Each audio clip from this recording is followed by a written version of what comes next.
नमस्कार। लक्ष्मीनारायण ज्योतिष केंद्र में आप सभी का स्वागत है। मैं आचार्य डॉक्टर ए.पी. शुक्ला। आज का हमारा विषय पितृदोष। पितृदोष अगर कहा जाए, पितर पक्ष में बहुत सारी समस्याओं की कहीं ना कहीं मुक्ति मिलती है। ये समस्या अगर कहा जाए, पितृदोष इसका नाम है। पितृदोष जो मैं बताने के लिए बैठा हूँ, कहीं ना कहीं ग्रहों के आधार पे पड़ने वाले या बनने वाले पितृदोष पे आज बात करेंगे, जो बेहद पीड़ादायी है। उसके कुछ लक्षण मैं बताऊंगा आपको इस वीडियो में। आपको उपाय मैं बताऊंगा, जो अभी 11 तारीख से पितृदोष पितर पक्ष जो है शुरू हो रहा है। उन लक्षणों को ध्यान से सुनिएगा और जो मैं उपाय बताऊंगा उसको कर लीजिएगा। बहुत सारे ऐसे लोग हैं जिनको अपना डेट ऑफ बर्थ या जन्म कुंडली के बारे में नहीं पता। हस्तरेखा में भी पितृदोष को देखा जा सकता है। हस्तरेखा में भी कहीं ना कहीं पितृदोष दिखाता है। कौन सी वो रेखाएं हैं जो ये पितृदोष को दिखाती हैं, उससे संबंधित चीजें भी इस वीडियो में मैं बताऊंगा। सबसे पहले बात करते हैं लक्षणों की। ऐसे लोगों के ऊपर या ऐसे घरों में अगर कहा जाए जहां पर प्रबल पितृदोष है, धन आएगा नहीं। मान लीजिए आ जाता है तो रुकेगा नहीं। घर में कोई ना कोई समय के अनुसार बीमार रहता है। केवल बीमारियां अगर कहा जाए लंबे समय तक एक दूसरे के ऊपर शिफ्ट होती हैं। सामान्य भाषा में अगर कहा जाए, बीमारियों के ऊपर खूब धन का व्यय होता है। यह भी कहीं ना कहीं पितृदोष का लक्षण है। सुख अगर कहा जाए क्षणिक है, दुख अगर कहा जाए लंबे हैं, यह भी पितृदोष का लक्षण है। किसी के लिए भी आप कितना भी कर लीजिए, उसका कोई यश ना मिलना, रिश्तेदारों से संबंध खराब होना, मनमुटाव होना, घर परिवार में संबंध खराब होना, मनमुटाव होना, यह भी पितृदोष के लक्षण हैं। विवाह होता नहीं है, अगर बहुत प्रबल पितृदोष है तो विवाह होता नहीं है। होता है तो टिकता नहीं है। अगर टिक भी गया, मान लीजिए बहुत पुराने विचारों के हैं आप, मान लीजिए बहुत जो घर से आपको संस्कार मिले हैं, बेहद अच्छे संस्कार मिले हैं, तो भी मान के चलिए जो है कहीं ना कहीं आपस में तनाव बना रहेगा कि अलगाव नहीं हुआ, लेकिन तनाव या समझौते के साथ विवाह चल रहा है। यहां पर भी पितृदोष को देखा जाएगा। घर के सदस्य अगर कहा जाए तो जब बाहर रहेंगे, जितने देर बाहर रहेंगे उतने देर आपस में बड़ा अच्छा रहेगा। दूर हैं अच्छा है, लेकिन जैसे ही पास आएंगे तो आपस में लड़ाई झगड़े तनाव इत्यादि चीज़ें चलने लगेगा। ये भी कहीं ना कहीं पितृदोष की निशानी है। देखिए, पितृदोष अगर कहा जाए तो कई चीज़ें दिखाता है।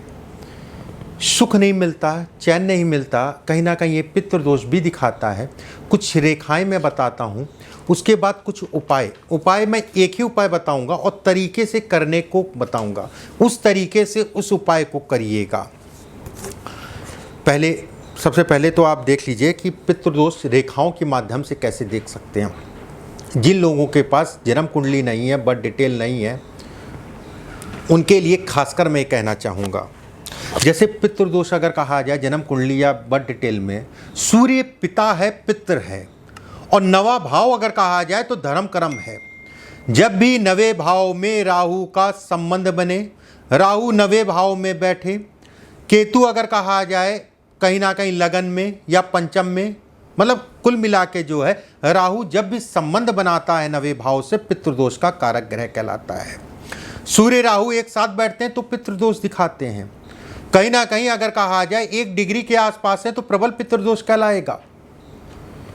यह भी कहा जाएगा कि वो पितृदोष घर परिवार के लिए भी खराब है।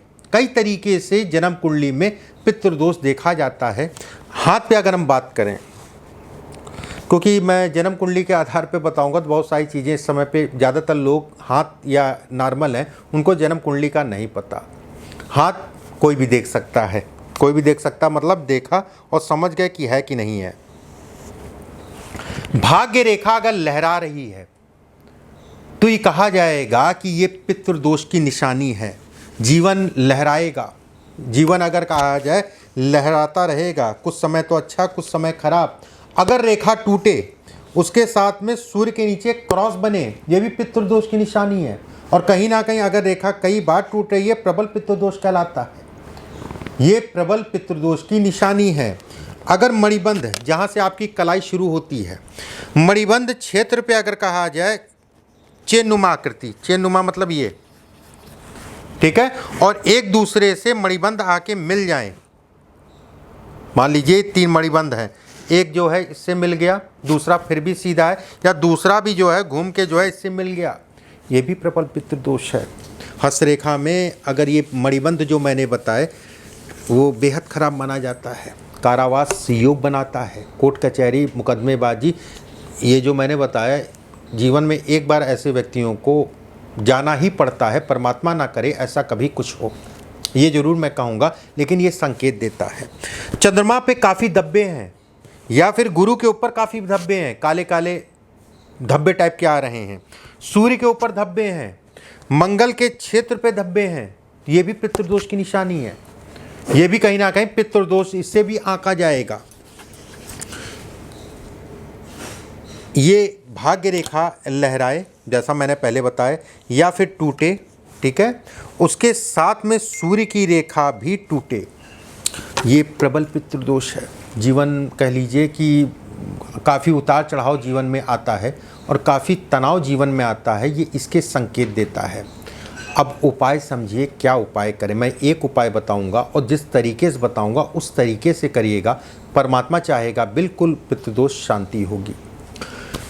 देखिए, ये पितर पक्ष में ये कर लीजिएगा, अभी शुरू होने वाला है। प्रतिदिन आपको मंदिर जाना है, शिव जी के मंदिर में आटे का बना एक दिया ले लीजिएगा और शिवलिंग के सामने उस दिए को जला दीजिएगा।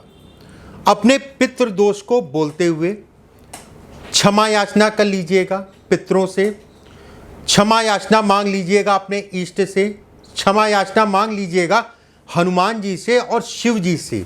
उसके बाद जो है दिया जला के ओम पित्राय नमः का 108 बार, एक माला मतलब 108 बार, या फिर 11 माला, अगर 11 या 21 करते हैं तो बेहद अच्छा है। आपको नियम से प्रतिदिन ये काम करना है। शाम को करते हैं तो ज़्यादा अच्छा है, नहीं तो फिर सुबह एक बार। फिर से मैं एक बार बोल दे रहा हूँ, ध्यान से समझ लीजिएगा।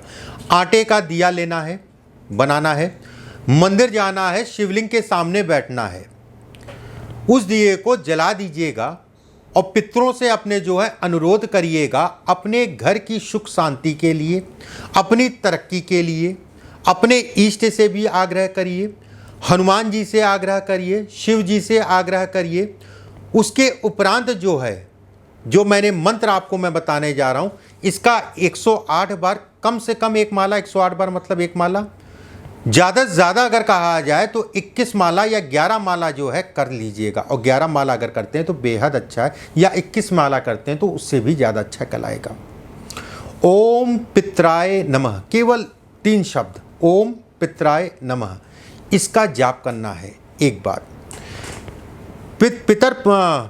पितृपक्ष जब खत्म होगा, अमावस्या जब आएगी अंतिम दिन, उस दिन आपको जो है एक लोहे का कटोरा, छोटी कटोरी हो, ठीक है, या बड़ी कटोरी, वो आपके ऊपर, या मिट्टी का पात्र हो, उसमें सरसों का तेल डाल दीजिएगा, एक सूत का धागा ले लीजिएगा, सूत का धागा अपनी पूरी लंबाई के बराबर ले लीजिएगा। जो आपने पात्र लिया है, सरसों का तेल जिसमें डाला है, उसी में लंबाई के बराबर जो सूत का धागा लिया उसको मोड़ के जो है अंदर रख दीजिएगा। रखने के बाद उसी धागे को जलाइएगा, मतलब जो पात्र लिया जिसमें सरसों का तेल रखा है उसी में बाती बना के जो है उसको आपको रख देना है। उसके बाद उसको जला दीजिएगा। करके देखिए, लाभ मिलेगा।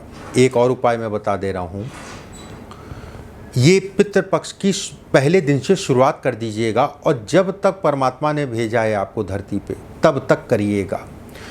अपने घर पे पश्चिम दिशा में या उत्तर दिशा में, बहुत बड़ा कारक ग्रह है ये, बहुत बड़ा उपाय है, इसको छोटा मोटा उपाय मत समझिएगा, इसका असर कई चीज़ों पे पड़ेगा, चाहे वो राहु की पीड़ा हो, चाहे वो पितृदोष, कोई भी किसी प्रकार का दुर्योग हो।